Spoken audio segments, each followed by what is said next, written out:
Good morning, everybody, and welcome to the webinar on application procedure for active substances in pesticides and maximum residue levels. This is the fourth webinar of our webinar series organized in support to applicants and other stakeholders in the understanding of the requirements of the transparency regulations, its processes and tools. My name is Margherita Guidi. I'm the Communication Officer of the Applications Desk Unit, and I will be moderating this webinar today. Together with me, there is a team of EFSA colleagues.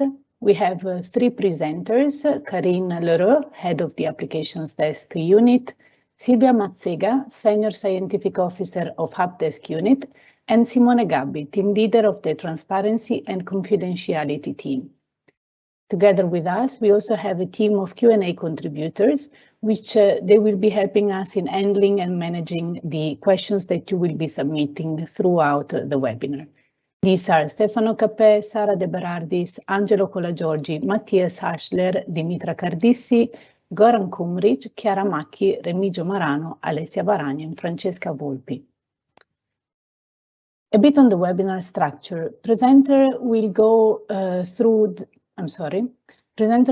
through the different phases of the application's life cycle of the procedure for active substances in pesticides and maximum residue levels. You can submit your questions via the Q&A feature on the top navigation menu of your interface, and our Q&A contributors will address your questions either in written or live during the dedicated Q&A session, which we have foreseen at the end of this part of the webinar. What is the goal of this webinar? The aim is to explain the arrangements, steps, and tools of the application procedure for active substances in pesticides and MRLs implemented by EFSA following the entry into application of the transparency regulation. Address questions encountered by the applicants in recent months following the entry into application of the transparency regulation. But what it is out of the scope of this webinar is any clarification about the aspects of the authorization process which have not been affected by the transparency regulation. And we would kindly ask you to keep this in mind when you are submitting your question in the Q&A box.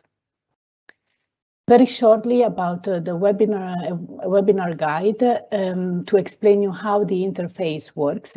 You are automatically connected on a listen-only mode. In the presentation window, you will see the presentation and the speakers giving the presentation. On the right-hand side, you have the Q&A box, which you can use to submit any questions related to the topic of this webinar throughout the event.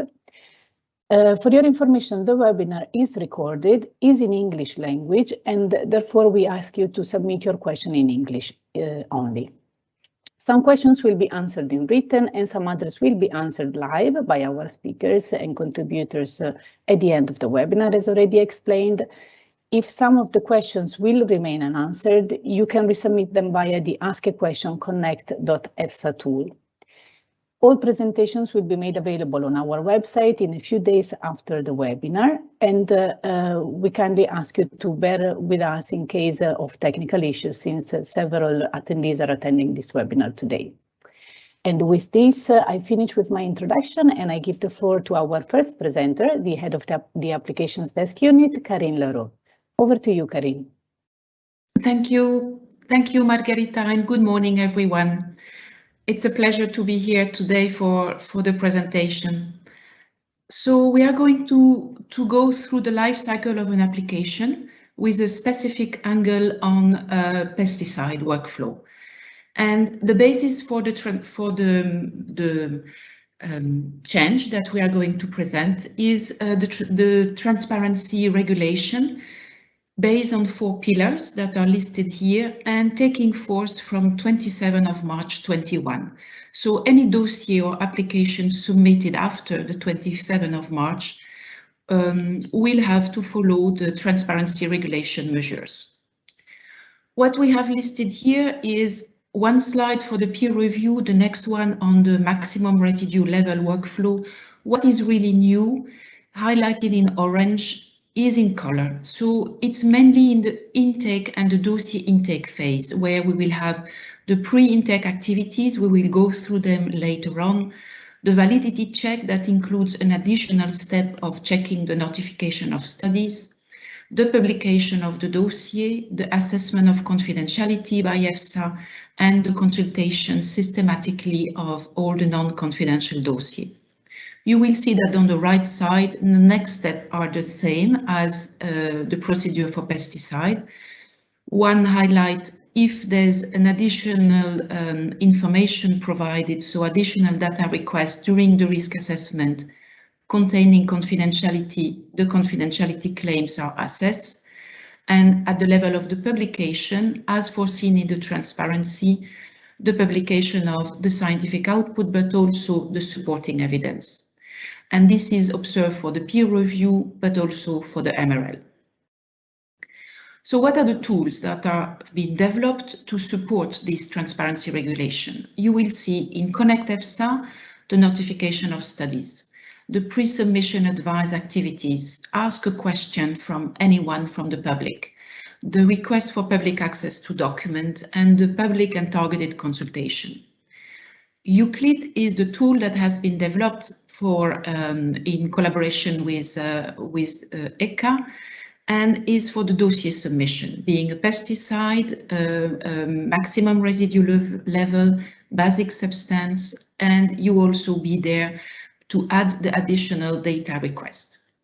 OpenEFSA is open to the public. That's a standard place where you will see all the monitoring workflow, risk assessment flow, the dissemination portal. And Portalino we will not present to you today.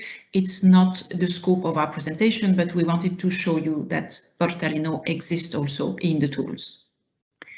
So the first step is to create an account and to manage the account.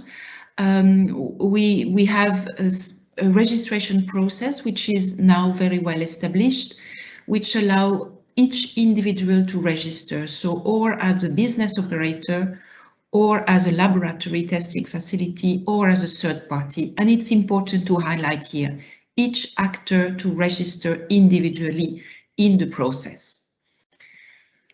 This how to register is to go to the portal to Connect EFSA, so that's the platform where it's possible to register. An applicant register as representing its company, so it's the name of the company that is registered, and we will have a step that has been growing over the months with the contact person identified for each account has been increased to 6. You have here the step.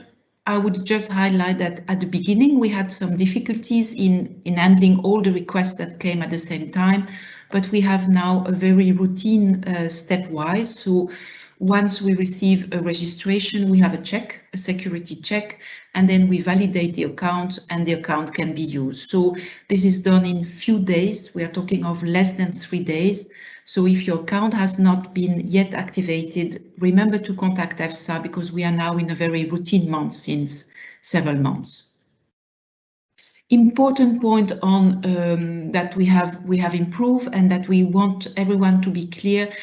The third party can register himself, a business operator can register himself, and after the business operator can link and create a relationship with the third party. This will allow the third party to act on behalf of the applicant. Remember to follow that step that we describe here below, even with an example. What we have updated also over the months, and this is implemented now since June, is the fact that a same person can have different roles. So it's possible in the registration to identify your role as a business operator or as a laboratory or as a third party. Okay, so this is the creation of the account, which allows to enter and access the services and the measures that are in place. And once a business operator wants to act at the level of an application, he needs to register its pre-application with a pre-application identification. This is done systematically. It's the first step. It's composed of 3 elements: the business operator, the intended area, is it a feed additive, a food additive, a pesticide, and the subject of the application. Once the pre-application ID has been registered and an applicant gets, we can go to the general pre-submission advice. So general pre-submission advice can be requested anytime by an applicant. It's done through Connect EFSA. This is our tool that we are registering. And in the case of pesticide, the general pre-submission advice is done in collaboration between EFSA and the rapporteur member state or the evaluator member state. What is to remember is that the general pre-submission advice is given, a summary is prepared, and it's stored in EFSA. It's only at the level of step 3, with the validation of the application, that EFSA published the summary of the pre-submission advice at the level of admissibility.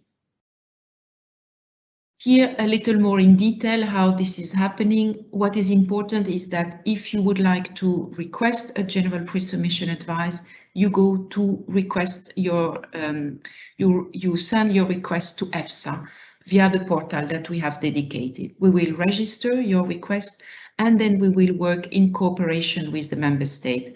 And we have listed here the 3 categories that of member states at what stage they will be involved with us.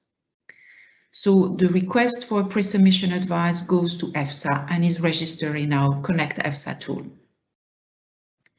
A little detail on how it's working on the timeline, because once we receive the request for the general pre-submission advice, at the step 1, we have an administrative check. We check that the question relates to the scope, and here an attention point, because we really would like to emphasize the general pre-submission advice to have it as an opportunity to answer many questions that sometimes we are receiving here and there from different sources. There's an opportunity now to send all the questions in the context of a general pre-submission advice. The question need to fall within the scope of the service. So EFSA will assess and will give 15 working days to give an answer if we accept or reject the request. Then there's a preparation of the advice, a summary, which is also prepared in collaboration with the competent authority. And EFSA might decide to give a meeting for this advice. It's generally as a written form, but EFSA might decide to do it as a meeting. And the written advice is provided within 20 working days. Again, the summary of the pre-submission advice is prepared and is stored and not published until we have the admissibility step. Okay, notification of studies, important step. We have seen that it's to be done by the business operator or a third party if a third party has been delegated. This is done through the database of study notification, which is an EFSA database and it's a confidential database.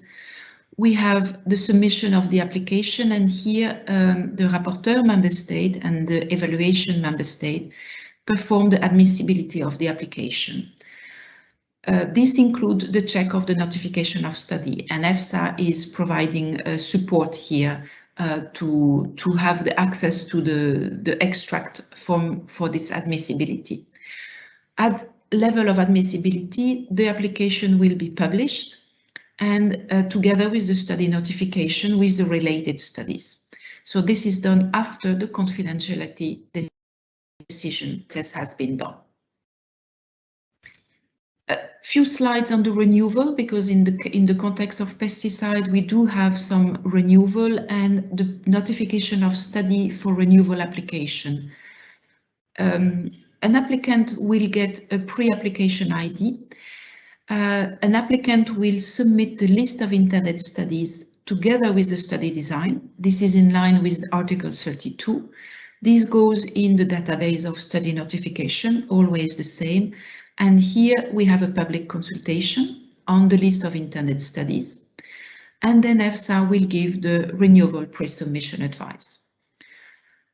Once EFSA has given the renewal pre-submission advice, in step 3, the applicant can notify the study, this time in accordance with Article 32b. So we have gone through the step of the notification of study. Some highlight and attention point, because it's a renewal. When the applicant notifies a study, you might make reference to the former question of the new, when it was a new dossier, that helped to link the renewal with the original dossier former application ID.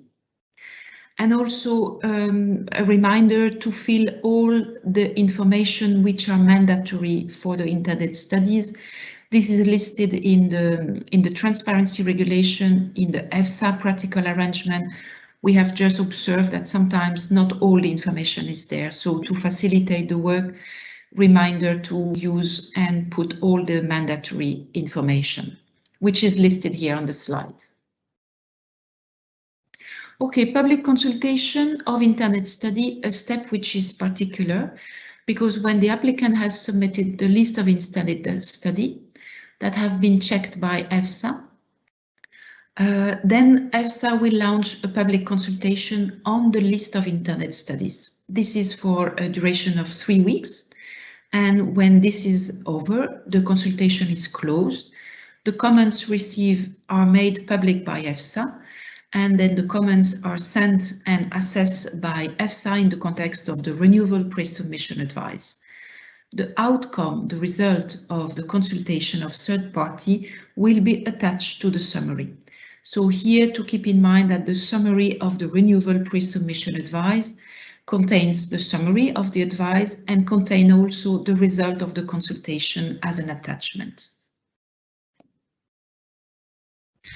Okay, with this we have gone through the pre-submission advice activities, so we are ready now to enter the submission phase, and I will give the floor to my colleague Silvia Mazzega, and thank you.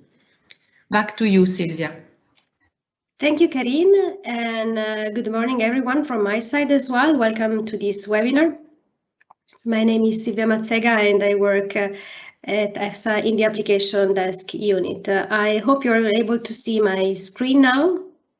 Yes, I would like to guide you through the IUCLID submissions today.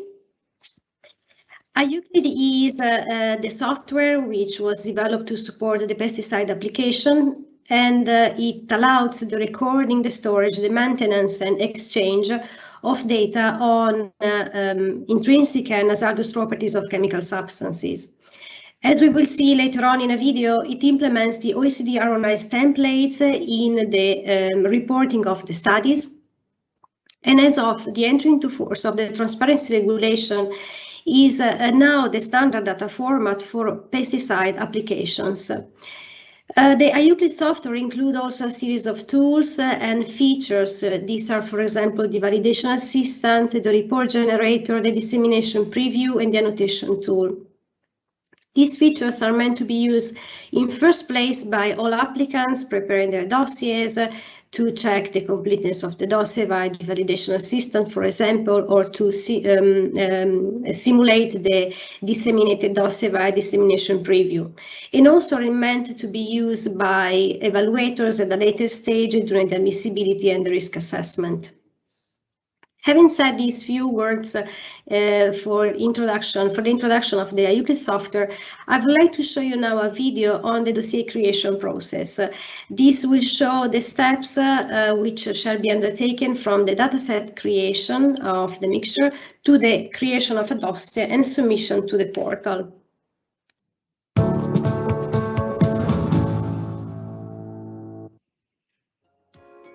When you access Euclid, you will find yourself on the home page, which is called the dashboard.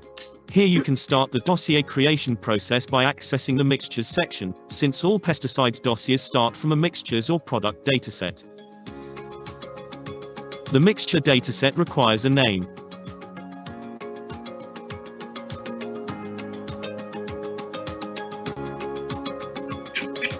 By selecting the working context EUPPP for the mixture, you can see the detailed table of contents on the left for the mixture dataset. The table of contents is dependent on the working context, for example microorganisms or chemicals.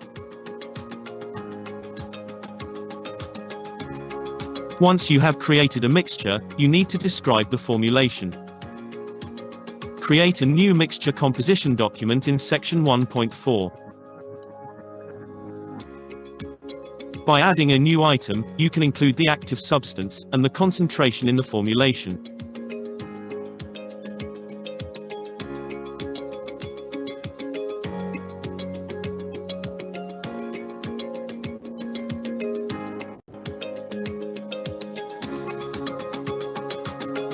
You can also add other components, for example, an impurity. If you want to claim this information confidential, you can set the flag to confidential and provide a justification. By completing this section, you will see both the impurity and the substance in your mixture composition document. By saving it, the draft version of the document will be finalized.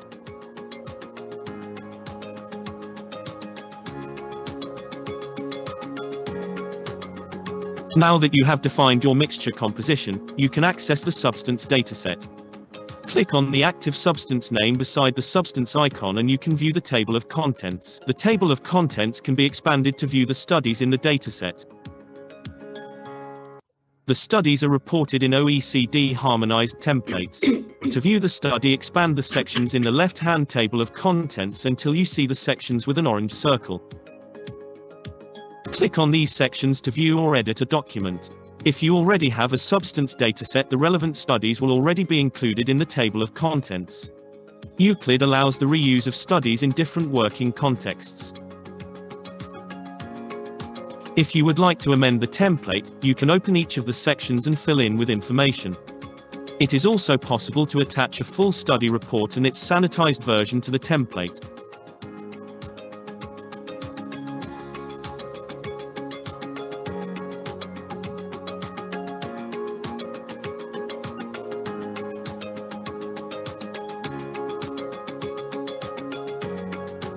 Once you are sure that the mixture and substance datasets are complete, you can proceed to the creation of a dossier.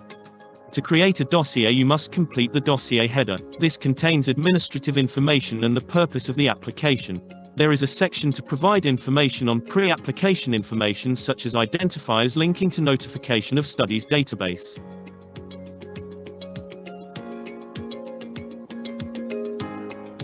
Now you can create the dossier. This dossier cannot be edited and is used for the evaluation. During dossier creation, the validation assistant provides an automatic check that the required information is completed. The use of validation assistant is not mandatory, but it can speed up the evaluation of your dossier.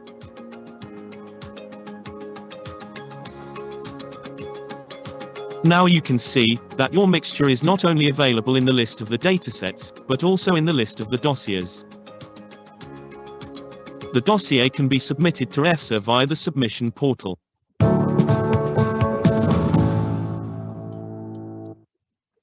So we have seen this video which intends to guide applicants in the creation of a dataset and then creation of a dossier for the submission through the submission portal.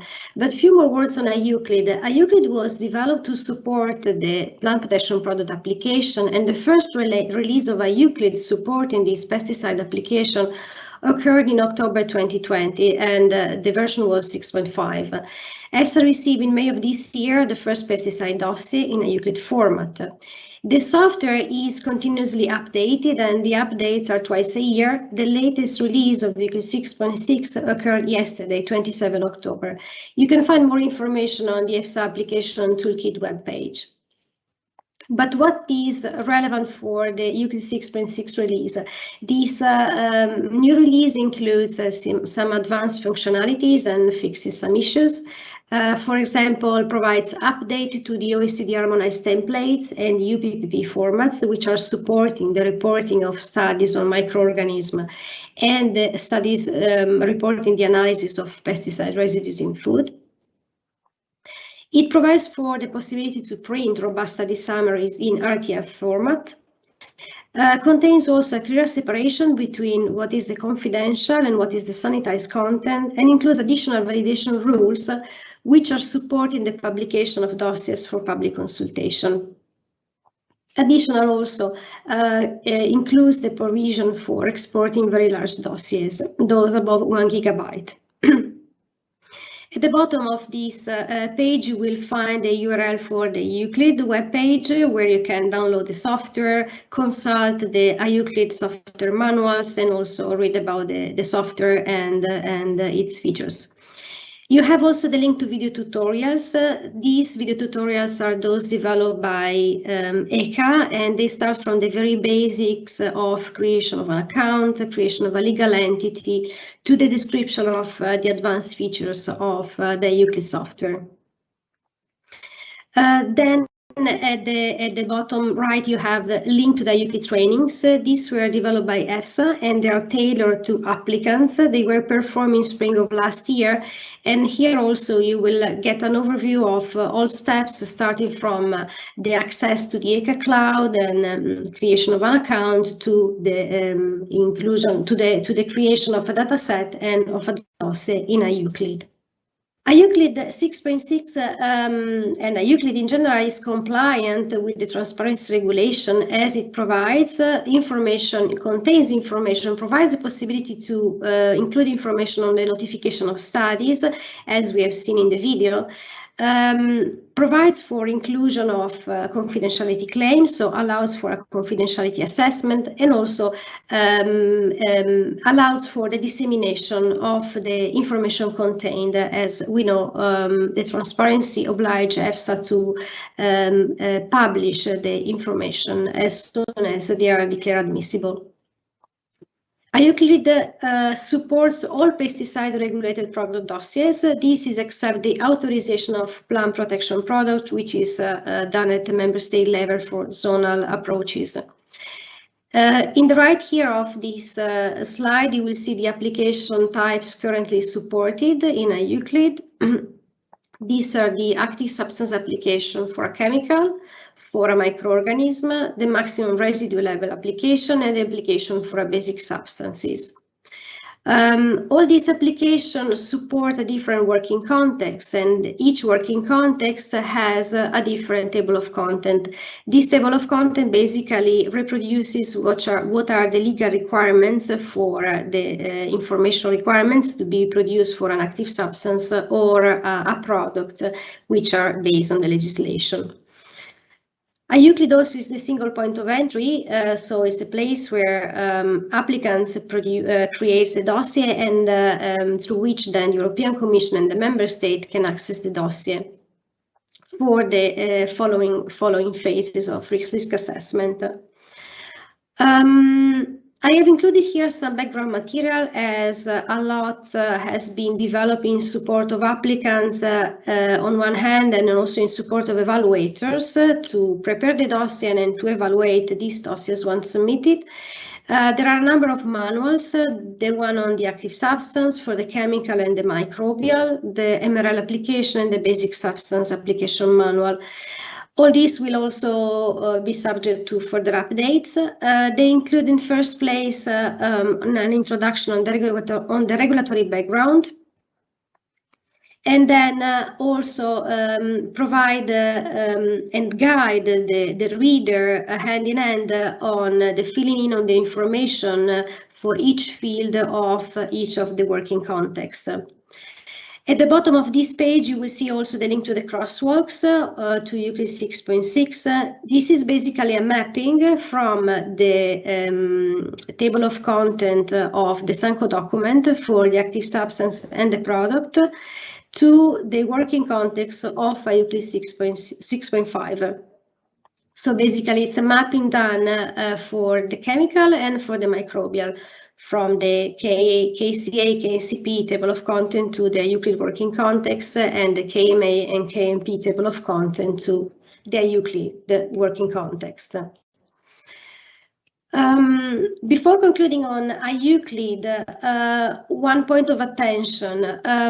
There was an issue which we discovered and was identified over last summer when EFSA received the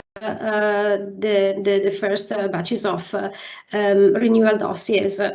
This is related to the submission portal. Basically, dossiers which size is above 1 GB cannot be submitted directly by the applicant through the submission portal, but they need a workaround.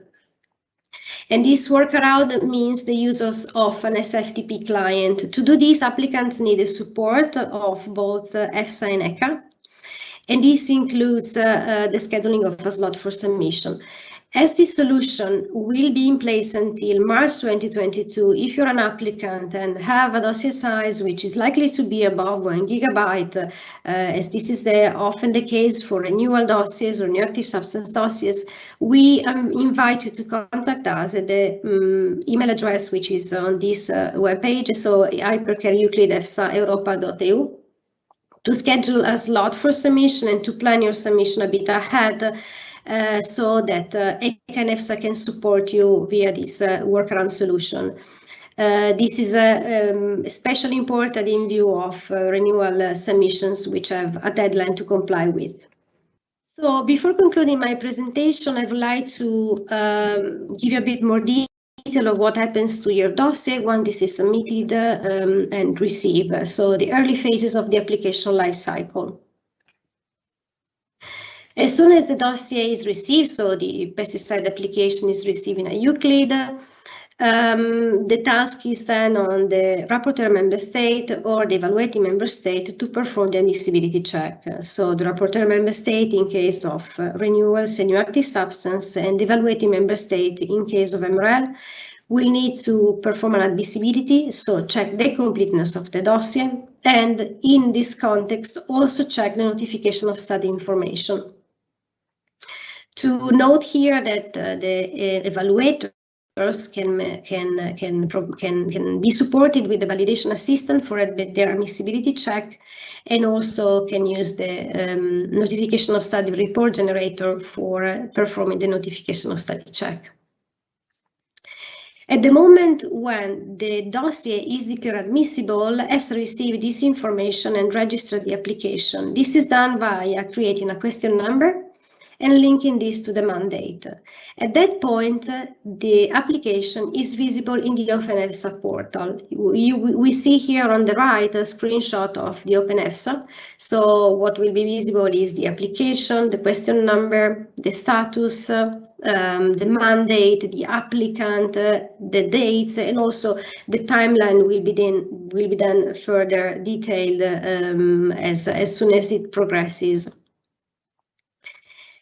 Important to highlight here is that to comply with the transparency regulation, EFSA has the obligation to publish the non-confidential version of the admissible dossier as soon as this is declared admissible.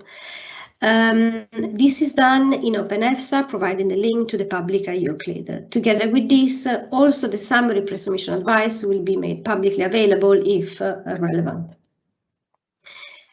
Here I would like to make a point of attention for all applicants, as they can use the dissemination preview to simulate how the dossier will be disseminated. So to pay special attention on their confidentiality claim and on how the dossier will be then disseminated. For this, they can exactly use the dissemination preview feature.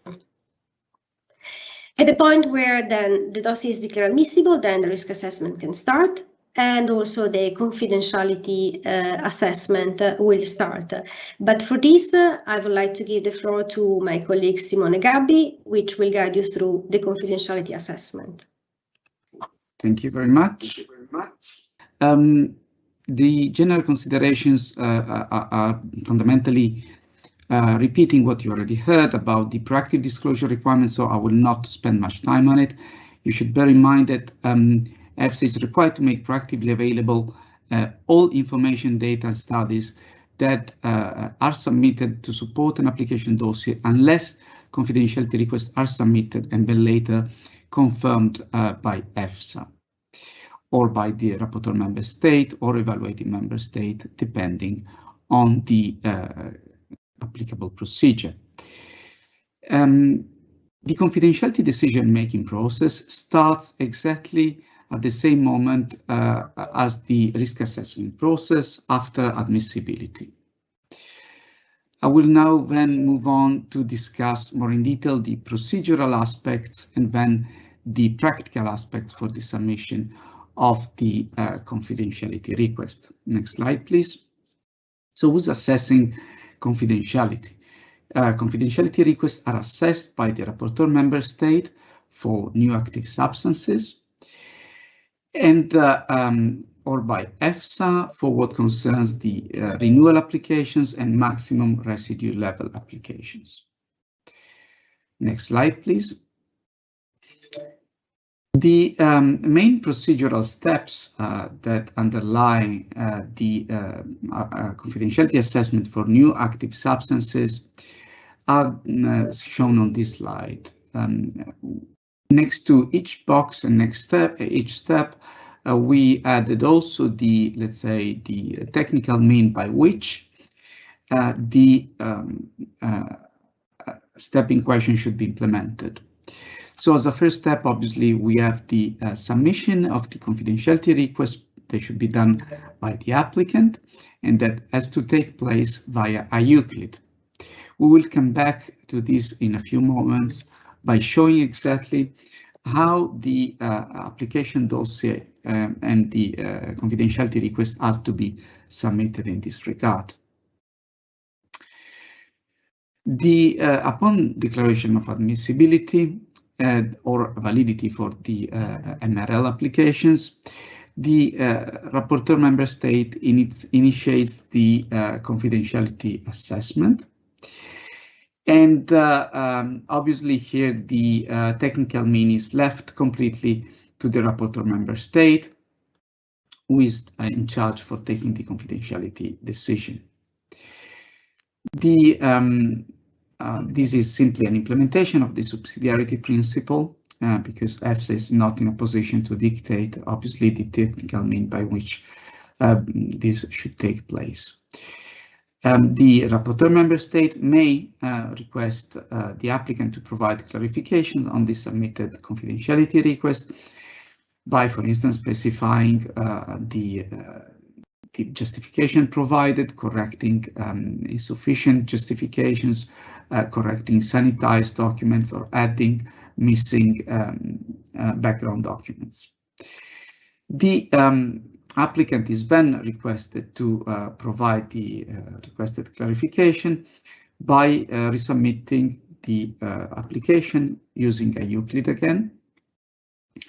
And obviously, this is also dependent on whether such a request for clarification was provided and triggered by the rapporteur member state.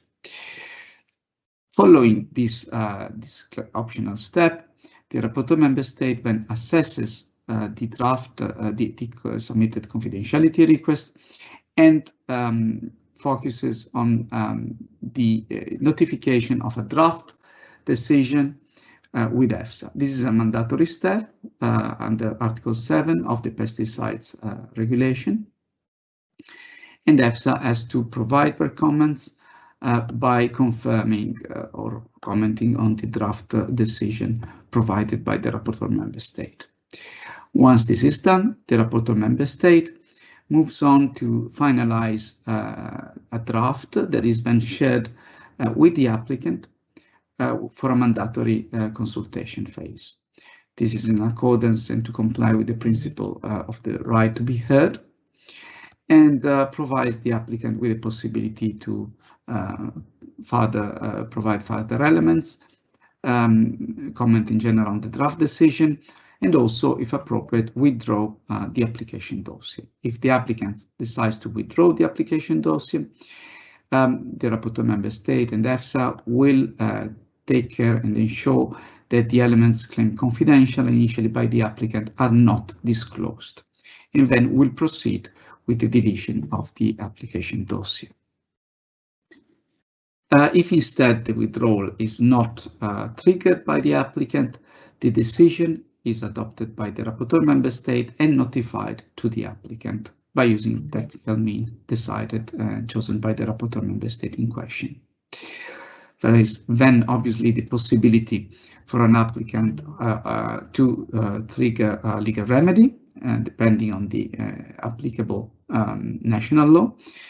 And if that's not the case, then the applicant is asked to implement the decision of the rapporteur member state by changing the elements initially claimed confidential and on which the rapporteur member state disagrees, and resubmitting the public version in question via IUCLID. Next slide, please. Let's have a look now to the procedure that is applicable to renewal applications and MRL applications, where EFSA is in charge of the confidentiality decision-making process. Also here we have the submission of the confidentiality request together with the application dossier via IUCLID, and as I said, we will come back to this later. Once the dossier is declared admissible, EFSA, or valid for MRLs, EFSA initiates the confidentiality assessment by starting to assess the confidentiality request submitted by the applicant. If it is unclear or identifies elements that should be clarified by the applicant, it may trigger a request for clarification addressed to the applicant. This is done at the moment via email, as the confidentiality assessment workflow is not embedded in IUCLID and is not digitalized for the moment, though EFSA is working together with ECA to develop this in the context of a project which is supposed to deliver a minimum viable product in 2022. However, currently this is done by email, and also the reply from the applicant to EFSA is to be provided by this technical mean. The dossier is then to be resubmitted by using IUCLID, implementing the requested changes and clarifications, in case, obviously, this was asked by EFSA.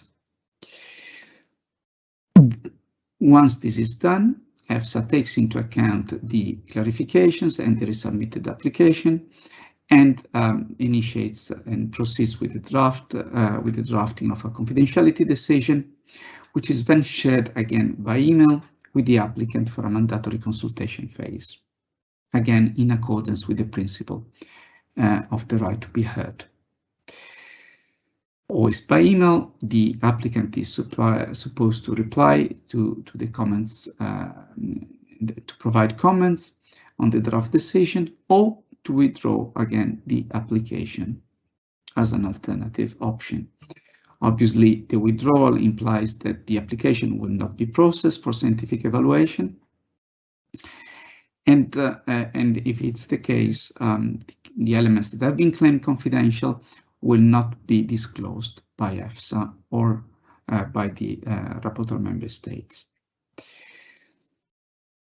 Unless a withdrawal is triggered by the applicant, the decision on confidentiality is then adopted by EFSA and notified to the applicant in an encrypted form, again by email for the moment.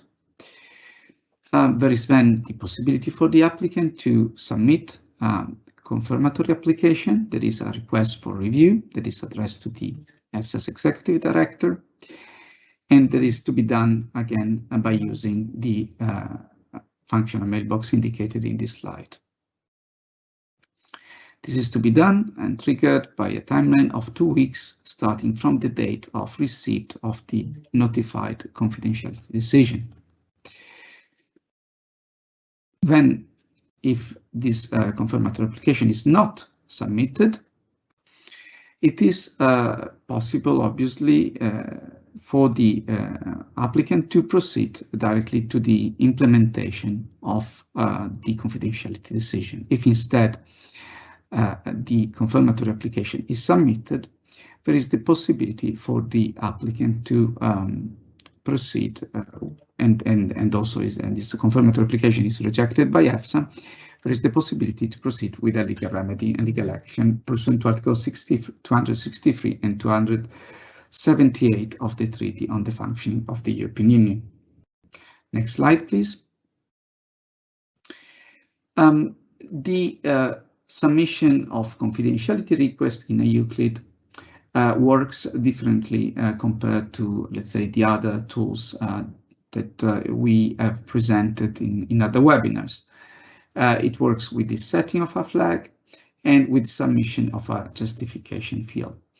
The justification actually, and the content of the justification is to comply with the same requirements that are applicable also to the other sectors, and notably that are clearly, the information claim confidential should be clearly identified, including the number of the page and elements that have been claimed confidential, except of the information that has been claimed confidential, the indication of the legal reference or ground on which the confidentiality request is based, as well as the provision of a verifiable justification, and we will come back to this element later. When submitting a justification, please do not use the template that is currently available, and we'll come back to this in a moment. For what concerns when the setting of a flag, you should also submit and set a flag at the appropriate level, that is at the level of a IUCLID section or a specific field as appropriate. However, please always verify before doing so that this works in line with the IUCLID pesticide filtering rules available. The link provided on this slide, as not all fields can be subject to confidentiality requests. Next slide, please. Please also consider that a successful confidentiality request may be submitted only with regard to element present on the close positive list that is available on Article 63 of the Plant Protection Product Regulation. Article 63, paragraph 2, letter A, then refers to Article 39, paragraph 2 of the General Food Law Regulation 178 of 2002, which lists additional elements that are also shown on this slide for practical reasons and ease of reference.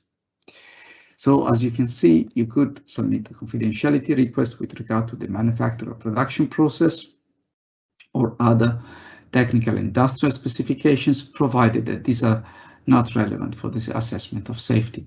You can also provide confidentiality requests regarding commercial links, commercial information, quantitative composition of the active substance, specification of impurities, except where impurities are considered to be relevant, as well as results of production batches, information on complete composition of the plant protection product, as well as, let's say, personal data, except for names of and address of the applicant, and names of authors of published or publicly available studies. Instead, names and addresses of personal data individuals involved in testing of vertebrate animals or in obtaining toxicological information should always be claimed confidential and should always be blackened. I referred before to the need to provide a verifiable justification supporting each and every confidentiality request. What do we mean by verifiable justification? We mean that for all confidentiality requests, other than personal data, you should clarify and confirm that the information in question is not in the public domain and is not known beyond a very limited group of individuals, that the information in question has been acquired in a legitimate manner, that the information, whether the information in question falls under the concept of and definition of environmental information, as set out in Article 2 of the ARUS Regulation, Regulation 1367 of 2006 of the European Union, and also, last but not least, that the disclosure of the information in question would lead to a potential harm to a significant degree to the applicant. And in order to do so, you should confirm and provide a statement confirming that the information in question is not older than 5 years before the submission to EFSA, as well as the confirmation that the disclosure would potentially cause harm to the applicant in excess of 5% of the gross annual turnover or gross annual earnings in case of a natural person. These are rebuttable presumptions, that is, you can either, as applicant, provide these statements, or in the alternative, provide a verifiable detailed justification and additional reasons demonstrating why the harm would be equivalent to a significant degree, even though you're not in a position to provide these confirmations. So again, these are rebuttable presumptions that you're allowed to, let's say, not to provide, but then you should provide a justification explaining why in that specific case, for that specific information, the disclosure will result in a potential harm to a significant degree with verifiable elements. For what concerns instead the submission of confidentiality requests regarding personal data, we should consider that Article 39E provides different ways of approaching different categories of personal data. For instance, names and addresses, name and address of the applicant, names of authors of published or publicly available studies, as well as participants to EFSA meetings, may never be subject to a successful confidentiality request. So the confidentiality request will be rejected if made on these elements. If instead the confidentiality requests are made on names and addresses of natural persons involved in vertebrate studies or in obtaining toxicological information, this indeed will be accepted, and because confidentiality requests must be submitted, and these elements must always be sanitized in the public version of the application dossier. Last but not least, Article 39E, paragraph 3, provides also a residual category for all other personal data, for instance, signatures, names of study directors, or GPS coordinates, insofar as they can be considered personal data. In this case, for this residual category, please provide elements allowing EFSA to reach a conclusion on whether the elements in question can be considered personal data pursuant to Article 3.1 of the EU DPR, that is Regulation 2018-1725.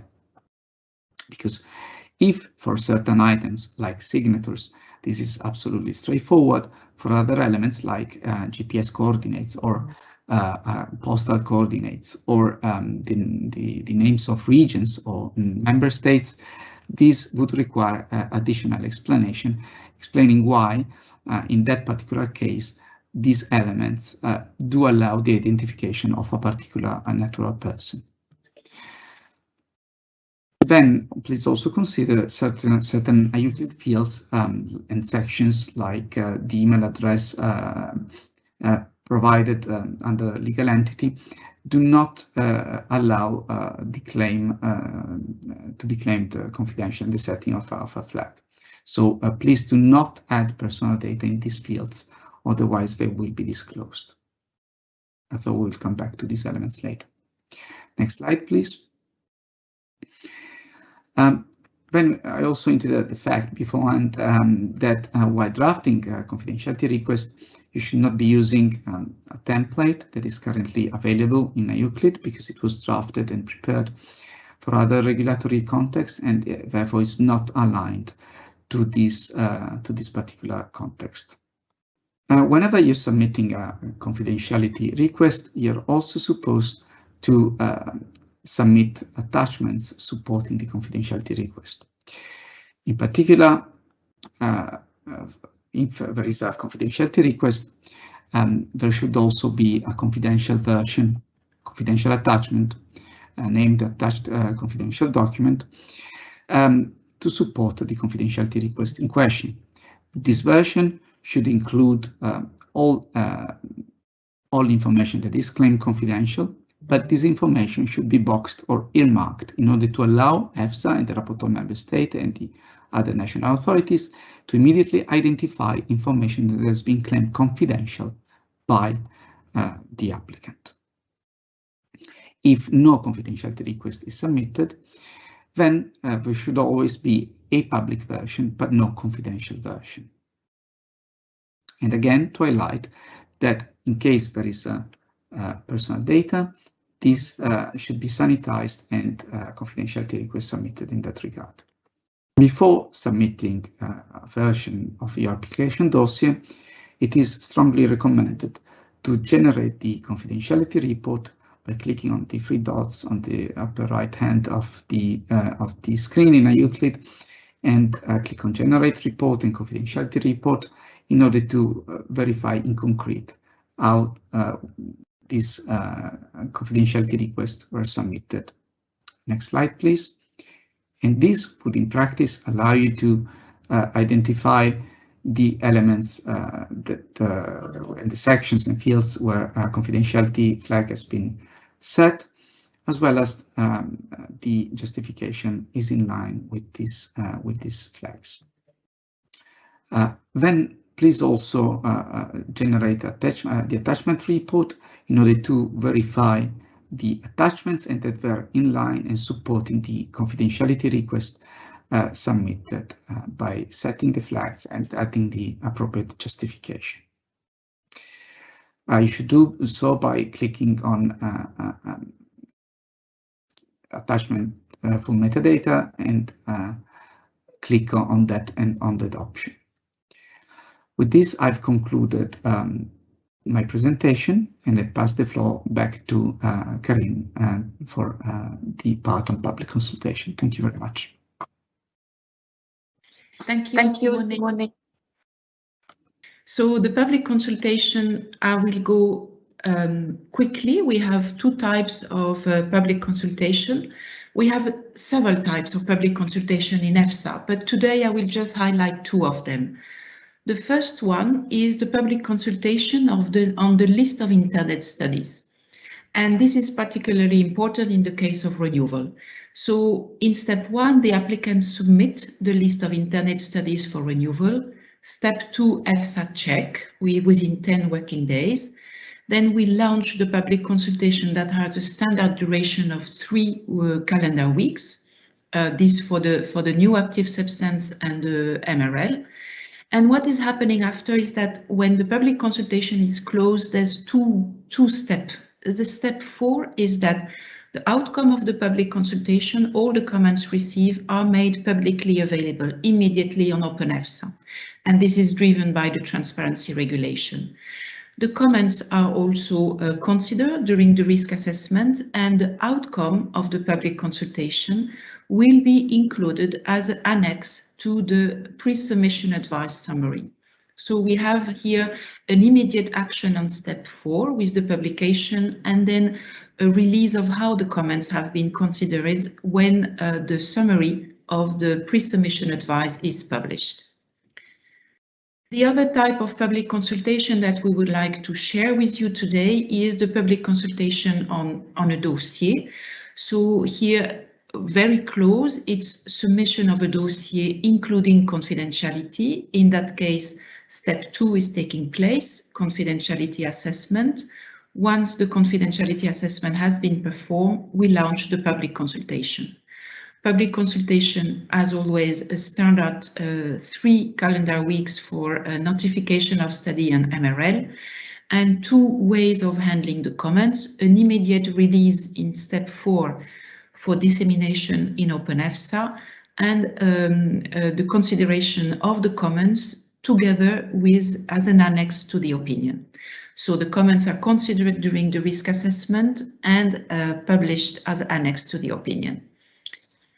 So quickly, this is where you will find the public consultation. You have a page here with the Connect EFSA community portal.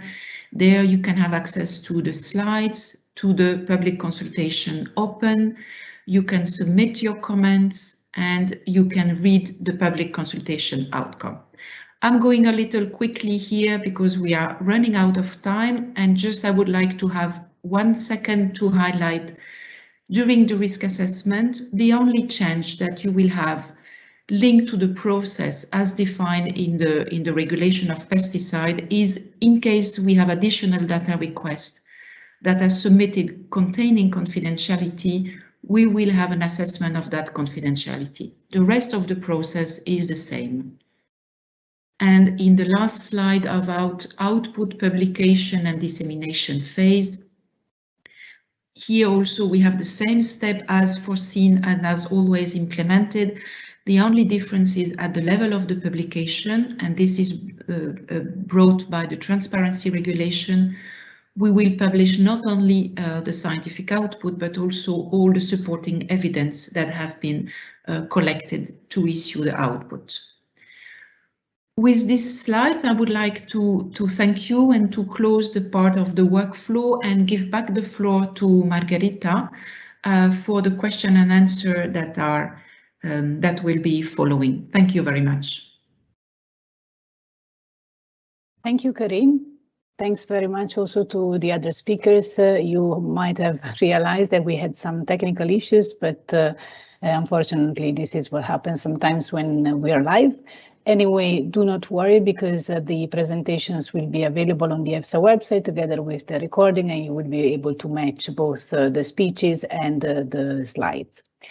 And having said this, I will start now with a few minutes delay our Q&A session. So I will call on stage my colleagues, the Q&A contributors, and in particular, reading now some of the questions we have received.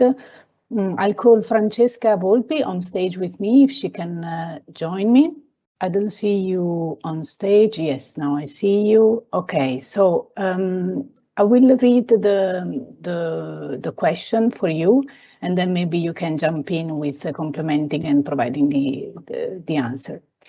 A follow-up question related to the previous question on the obligation to notify data matching studies. Such studies are typically intended for use at national level post-renewal.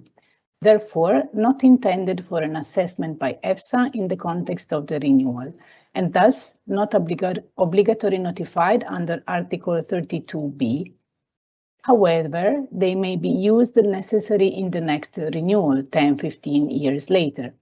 Will a justification be accepted for such future renewal that the studies were not notified at the time of commissioning because they were not intended at the time for an EFSA assessment? Over to you, Francesca. Thank you, Margherita, and good morning, everyone. I have already given an initial reply to this question in the Q&A chat, explaining that the general principle is that the responsibility for providing justifications lies with the applicants, basically. So EFSA cannot, in advance, confirm whether a given justification is to be considered valid and therefore sufficient to avoid procedural consequences. The reason why I wanted to come back to this question is because the pesticides and the MRLs are, in this respect, sectors a little bit different from others, because in this case, basically the compliance check against the notification obligations is not carried out by EFSA, but is carried out basically by the rapporteur member state. So to say that basically the principles I have indicated in the chart are still the same. So is for the applicant to provide the justification and for the authority assessing basically the compliance to carry out a case-by-case assessment. But in this case, for these two sectors, it would not be EFSA, but rather the rapporteur member state. Thanks, Margia. Thank you very much, Francesca. I will ask you to stay on stage because I have another question for you. Which reads, how will confidentiality be considered for the list of notified studies, since it is not possible to flag information as confidential in the database of notified studies? Can you take this one as well for me? Yes. So with regard to this question, it's important, I think, to draw a distinction. Basically, certain requirements apply at pre-submission phase, I would say. So for the information that are stored in the database until an application is submitted, and then what happens after the submission. I will basically explain why the database is set in this way, because behind there is basically a legal requirement for what concerns the pre-submission phase. There is, again, at pre-submission phase, a difference between the notifications of studies that are carried out in the EFSA database under Article 32B and the notification of the list of intended studies that is done under Article 32C. In the second case, what the applicant, the potential applicant, would notify in the list of intended studies will go in public consultation. So in this second case, there's no space for confidentiality requests whatsoever, simply because basically what is notified is then put by EFSA in public consultation. For what concerns the notification that are notified in the database under Article 32B, until the application is considered valid, basically, all the information are confidential by design. I mean, they will not be shared by anyone. Then I'm asking maybe Stefano Capè to complement from the technical side. We also have, I think, a question and answer on this specific topics on how EFSA guarantees the confidentiality of the database of notified studies. But I hope this clarifies. And then, of course, once the application is submitted, you know, as you might know, there is a requirement for EFSA to make public all the notified information, but then this will, of course, be subject to the confidentiality decision making as for the studies the notifications pertain to. I don't know if basically either Simone or Stefano wants to comment on this point, but this is basically what I wanted to explain for this question. Thanks. Thank you very much, Francesca. I'll wait a few seconds to see if colleagues wants to complement. Otherwise, I will move on with other questions because we received quite some. And since I don't see any flags from my colleagues, I will move now to another subject, and I will call Silvia Mazzega on stage. Mazzega, sorry.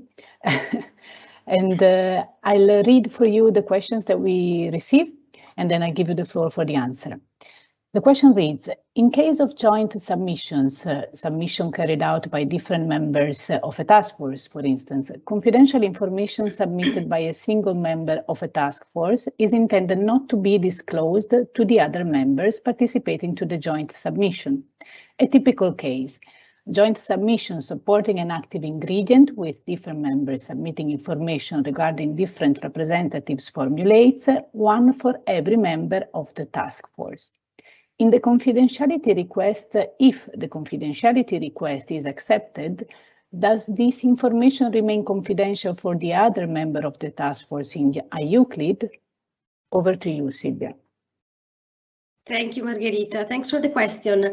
Indeed, this gives me the possibility to clarify a bit the situation with the joint submissions. We foresee the joint submission as having two scenarios, basically. A group of members applying, being a task force and applying for a joint submission, as all efforts shall be done to submit jointly. And a task force, so a joint submission where there is also a third-party representative, so a consultant. In the case where we have all applicants in a joint submission, we expect the lead having an applicant being the lead, which submits a dossier including all the joint information on behalf of all the other members. And this includes also the robust study summaries, the studies, which are submitted by the lead on behalf of the others. This main dossier from the lead will also contain its own confidential data. The member dossier at that point will submit only their own confidential information in their dossier. So basically the studies are referred to the lead dossier and they contain only confidential information. Of course, this information remain confidential among the members. So yes, the answer to the question is yes, indeed, this information are not displayed to each other, and this for example, the manufacturing process or information about the impurities or the substance or the mixture composition. So they remain confidential within the task force. The other situation is where we have a third party representing the group of applicants, and in this case, we expect the third party to be providing a full dossier with all the data, so all the studies, the robust study summaries on behalf of all the members. In this case, the main dossier submitted by the third party doesn't need to contain the confidential information of each of the members, which in turn will prepare their own confidential dossier. And again, I mean, the confidentiality is ensured within the task force. To get more information about the joint submission, I suggest to consult also the EUCLID manuals. I was referring to the active substance application manuals in the introduction of the manual itself. Contains a bit of description of the joint submission, the scenarios, and also the sharing of studies via letter of access. So might be useful for and relevant as for the questions raised. Back to you, Margherita. Thank you very much, Silvia, for the nice and comprehensive reply. I will now move again the subject, and I will now go to the confidentiality field. And for this, I will call Simone Gabi back on stage. Thank you very much, Margherita, and thank you, Matthias, for having posed this question, which allows me again to stress the nature of this requirement that should be part of each and every confidentiality request. That is the 5% confirmation. Well, this is to be meant as a presumption, so it's actually playing in the applicant's interest, in the sense that the applicant is asked to either confirm that is the disclosure would result in such a harm, or that anyway other conditions, elements and factors relevant to the specific information in question would lead to a significant harm, even if it's below that threshold. Now, you're asking for the legal or logical basis for this. Well, the legal and logical basis is that in certain orders regarding preliminary proceedings, the General Court clarified that a harm below 5% would not be considered as significant. So this is, let's say, the source where we took this figure from. However, once again, you should not be focusing so much on this figure, because it does not prevent you from submitting a successful confidentiality request. You can still submit a successful confidentiality request by providing detailed, verifiable justification, how explaining to EFSA how, or the rapporteur member state, how the disclosure of this information will still result in a significant harm.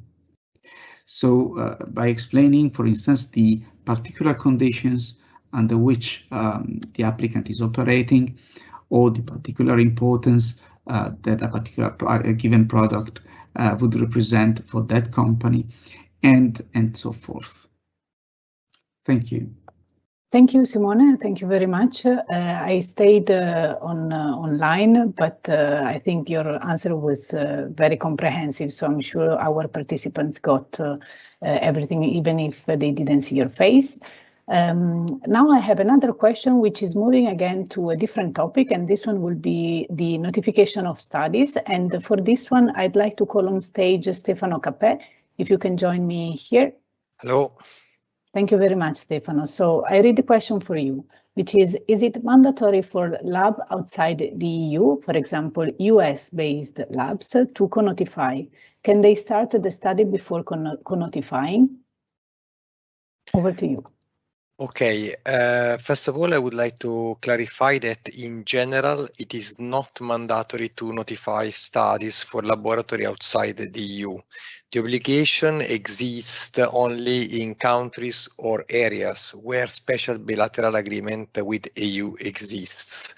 For example, country could be Norway, or areas such as Northern Ireland in the United Kingdom. This applies also for the co-notification feature. So the co-notification feature is just a simplification of the notification process, and it is targeted to help laboratory to simplify their notification.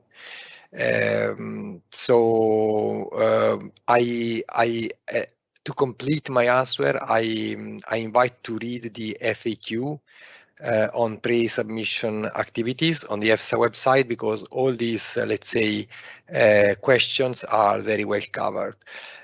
Just a compliment on the security of the notification of study database. The database is established with, let's say, to which basically my colleague Francesca was referring before.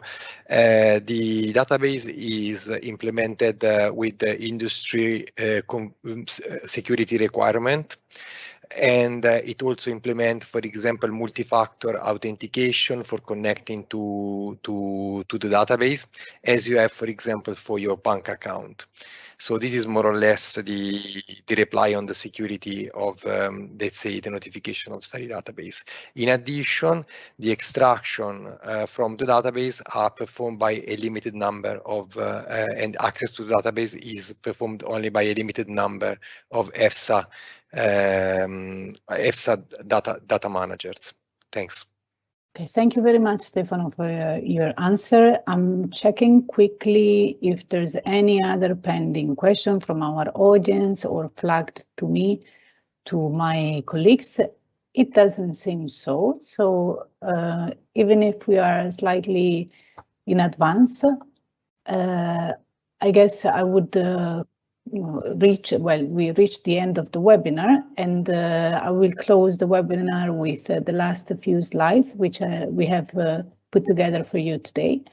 And this one, the first one, is in relation to a new LinkedIn group. For those of you who are not aware, we have launched in September recently a new LinkedIn group, as mentioned, where we try to share all information and support materials which might be of interest to our applicants. This is not food sector focused, so it is really for all different applicants from the different food sector areas.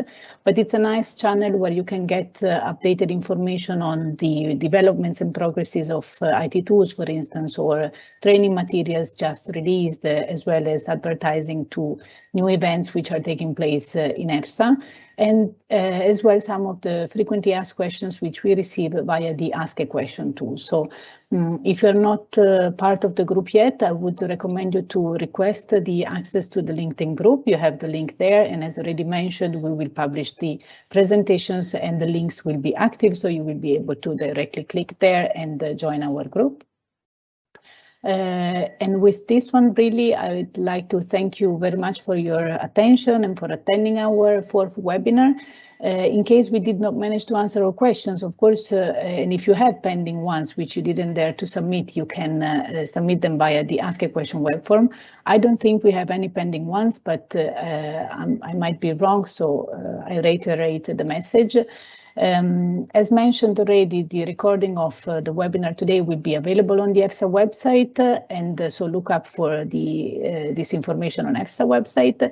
And then finally, we will send you a very short evaluation form that you will receive in your inbox. So if you can just take a few moments for providing us with your feedback on your experience with today's webinars and in general the content, this would be very much appreciated, and will help us also adjusting our future webinars. And with this one, I really thank you very much again for your participation, and see you for the next occasion. Goodbye.